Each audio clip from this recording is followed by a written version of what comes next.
Se você cresceu no Brasil nos últimos 30, 40 ou 50 anos, em algum momento você já se deparou com a minâncora e muitas vezes a sua avó mandou passar. Junto com o Nivea da Latinha Azul, ela é uma pomada que foi um grande fenômeno nacional. Ela existe há mais de 110 anos no Brasil e já foi usada por milhões de pessoas. Muitas pessoas usam para espinhas, frieiras e até como desodorante. E algumas pessoas até acreditam que ela ajuda a clarear manchas. Mas de onde surgiu a minâncora? O que tem nela? Se você quiser saber tudo sobre a minâncora, fica nesse vídeo que você vai entender. Meu nome é Gustavo Borchardt, eu sou médico dermatologista, tenho feito conteúdos lá pro Instagram e recentemente eu comecei aqui no YouTube. E eu já fiz vídeos sobre alguns outros clássicos aqui do Brasil, como o leite de rosas. E agora eu decidi falar sobre a minâncora, porque ela é outro produto que existe há mais de 100 anos, é um fenômeno nacional e a história dela, inclusive, se cruza com outro fenômeno aqui do Brasil, que é o polvilho antisséptico da Granado. E tudo começa em 1912, quando o farmacêutico português Eduardo Augusto Gonçalves veio para o Brasil para trabalhar em Manaus, no Amazonas, na fabricação do talco antisséptico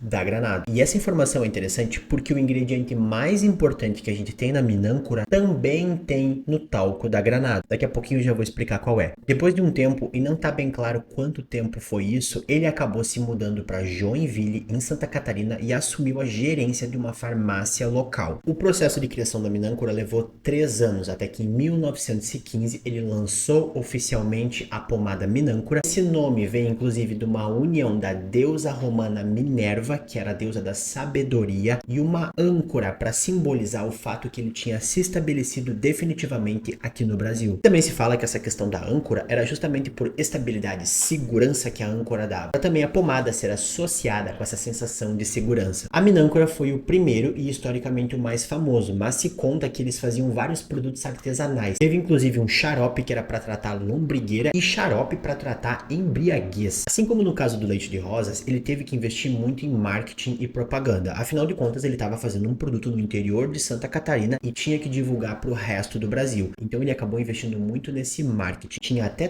tônico capilar de minâncora e usava como propaganda a rainha da beleza de Joinville para tentar associar a minâncora com a aparência dela. Por isso que eu acho essa história muito parecida com a do leite de rosas. 100 anos atrás não tinha tanto ingrediente assim para usar em produto de pele. Então eles pegavam alguns ingredientes simples, lançavam um produto que pudesse ser usado de várias formas diferentes, prometiam muita coisa com esse produto e em alguns casos acabava dando certo graças aos ingredientes, porque os xaropes para lombrigueira, embriaguez e o tônico não conseguiram manter fama, mas essa pomada aqui sobreviveu todo esse tempo. Naquela época não se tinha essa cultura de ficar usando um monte de produto na pele, só que isso mudou nos últimos 20 anos. Hoje em dia tem muito ingrediente e tem muito produto. A própria minâncora aqui acabou sofrendo, porque ela ficou associada como a pomada dos vozinhos e recentemente ela teve que mudar toda a linha de marketing, tentando chegar a jovens, e hoje em dia eles até têm linhas com vários produtos. Eles tiveram que mudar. E o que tem na minâncora? Na capa a gente já consegue ver. Tem o cloreto de benzalcônio, óxido de zinco e a cânfora. E aqui a gente já tem tudo de melhor e pior que tem na minâncora. Começando pela cânfora, que é um ingrediente que teve muita importância para a minâncora pela questão do cheiro e também a sensação gelada agradável que dá quando passa na pele. E é interessante porque a cânfora também está presente em outro produto que eu fiz vídeo esses dias, que é o óleo essencial de alecrim. Ela pode ter vários efeitos positivos na nossa pele, desde essa questão refrescante, anti-inflamatória, antioxidante. Ela pode até contribuir para a regeneração da pele e é muito útil para pessoas que sofrem com coceira. Acaba bloqueando alguns receptores de coceira. O único cuidado que tem que ter é que a cânfora passa no fígado. Então se a pessoa tem cirrose ou uma doença grave no fígado, tem que cuidar com o uso da cânfora. Outra questão é se a pessoa tem uma reação alérgica com a cânfora. As pessoas podem ter reação alérgica com qualquer composto. E aí, se passar, pode ser que acabe irritando a pele. E falando em irritar a pele, o próximo ingrediente é o mais polêmico e o responsável pela maior parte dos problemas que a gente tem quando usa a minâncora, que é o cloreto de benzalcônio. Ele é um composto antisséptico, ajuda a combater fungos e bactérias e além disso ele funciona como um conservante. Se coloca ele nos produtos para justamente não permitir o crescimento de fungos e bactérias e esse produto durar mais tempo. O único pequeno problema é que de 1 a 5% das pessoas desenvolvem uma reação alérgica com ele. Quando eu digo desenvolve, é que talvez a pessoa, a primeira vez que passou, pode até não ter nada, mas ao longo do tempo, tendo contato com aquilo ali, o nosso corpo vai vendo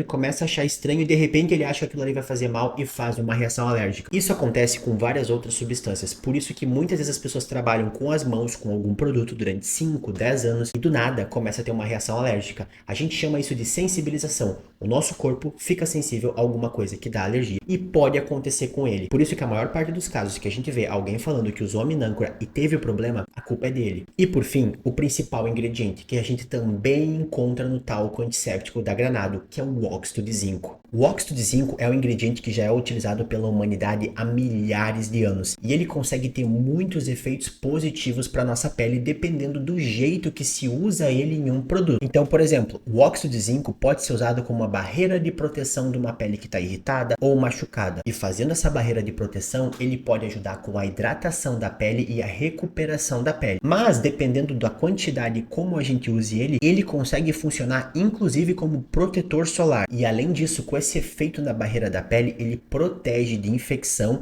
e ele até reduz a proliferação de alguns fungos e bactérias na pele que contribuem com oleosidade. Então, ele pode reduzir a oleosidade na pele. Por isso que no passado, quando a gente não tinha muitas substâncias disponíveis, usavam ele de várias formas diferentes. O talco da Granado, literalmente colocaram ele junto com o talco. Ele resolveu dar uma limpada, pegar o óxido de zinco, colocar a cânfora junto e conseguiu criar um produto muito versátil. Agora que você já sabe os ingredientes que tem nele e o que eles podem fazer, você já sabe como ele pode ser usado na nossa pele, mas vamos dar uma revisada. Primeiro, o que ele tanto pegou fama por aí, para espinhas. Dá para usar minâncora no tratamento das espinhas? Sim. Tá, Gustavo, mas eu já vi muita gente por aí falando que é perigoso, não vai dar certo e que não é para usar minâncora. Tá, mas a gente tem que pensar, os ingredientes que ele tem, se a pessoa não tiver uma reação alérgica, vão ajudar. O óxido de zinco vai fechar essa barreira cutânea, a cânfora pode ajudar a acalmar um pouco a pele, pode reduzir um pouco a proliferação de bactérias que tem ali na pele e pode ajudar a cicatrizar mais rápido espinhas. A minâncora não vai conseguir fazer um tratamento definitivo, essas glândulas de gordura vão ficar ali, essas bactérias podem voltar. Hoje nós temos tratamentos específicos para acne, inclusive alguns que a gente consegue até curar a pessoa. E lembrando, não é todo mundo que vai ter uma reação alérgica com a minâncora. Então se a gente for pro lado extremo e dizer que é proibido usar, que vai dar problema com todo mundo, simplesmente não é verdade. Mas também não dá para dizer que vai funcionar para todo mundo. Existem aquelas pessoas que vão fazer a reação alérgica e aí a gente estaria arriscando poder ter essa reação alérgica, e existem casos que esses ingredientes não vão conseguir ser suficientes, mas para algumas pessoas dá. Segundo, eles mesmos colocam que poderia ser usado para prevenção de frieiras. E como eu falei, o óxido de zinco cria essa barreira de proteção, tem esse efeito contra fungos e bactérias, então de fato também poderia usar se a pessoa não tiver uma reação alérgica. Então agora a gente puxa e pensa de forma geral. Toda vez que a nossa pele estiver mais sensibilizada, irritada, se a gente passar o óxido de zinco com a cânfora ali, pode ajudar. O grande problema é que a gente não sabe quem são as pessoas que vão ser alérgicas. Mas e para manchas? Pode funcionar? Vamos pensar junto aqui. Quando a gente tem uma mancha na pele, tem várias coisas que podem estar acontecendo. Pode ter uma irritação, pode ter uma inflamação, pode ter sido uma queimadura, e essa mancha pode estar em profundidades diferentes da pele. Quando a gente tem algo que é mais de irritação e inflamação e é uma mancha mais superficial, uma mancha mais simples, basta que a nossa pele consiga se recuperar e esteja saudável, que muitas vezes essa mancha sai. E a minâncora, se a pessoa não tiver alergia, pode contribuir com isso. Então vão ter pessoas que vão passar e por esse efeito do óxido de zinco de proteger a barreira cutânea e recuperar a barreira cutânea, a mancha pode acabar sumindo. E se a mancha for muito profunda, nenhum ingrediente aqui age na enzima que cria a mancha e nem quebra a mancha. Então o efeito aqui vai ser muito discreto. Eu tinha pedido para os inscritos aqui do canal se alguém tinha alguma dúvida em relação à minâncora, que eu responderia no vídeo. E eu acabei achando interessante duas. A primeira foi sobre a minâncora, como tem óxido de zinco na composição, pode ser usada como coadjuvante com protetor solar em locais de incidência de luz mais fortes, como na praia? Então, essa questão do óxido de zinco e proteção solar é bem complicada. Tem que saber criar o produto com o óxido de zinco para que ele realmente consiga ter essa proteção solar adequada. Quando começaram a usar óxido de zinco como protetor solar, usavam ele quase puro, faziam umas pastas muito grossas de protetor solar com óxido de zinco e ele fazia uma reflexão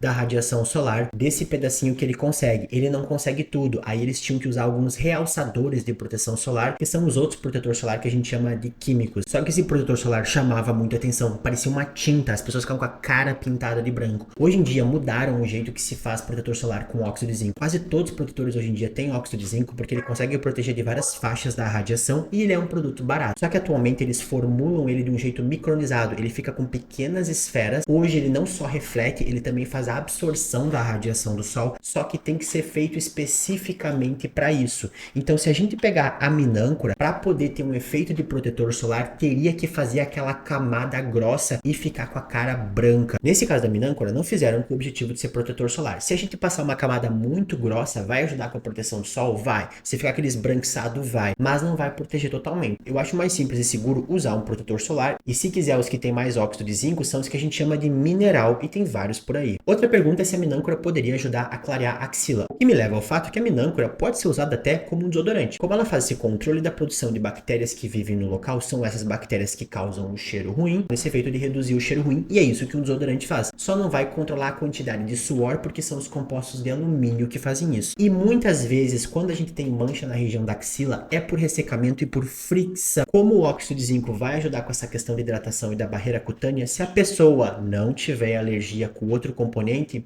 pode ajudar sim. Quem tiver mais alguma dúvida, deixa aqui nos comentários. Eu vou deixar aqui o vídeo do leite de rosas, que tem uma história muito parecida. Até a próxima.